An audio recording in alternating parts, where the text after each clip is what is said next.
test of NOAA Weather Radio's warning device. They were late.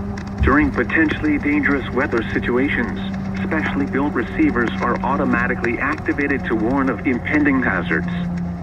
When there is a threat of, or existing severe weather, the test is postponed until the first available good weather day. Reception of this broadcast, and the warning alarm, will vary at any given location. This variability, normally more noticeable at greater distances from the transmitter, may occur even though you are using a good quality receiver in perfect working order. The warning alarm will be activated for warnings in selected watches affecting locations in portions of West Kentucky, Southeast Missouri, Southern Illinois, Southwest Indiana, and Northwest Tennessee. This concludes this test of NOAA Weather Radio's warning device. We now return to our regular programming.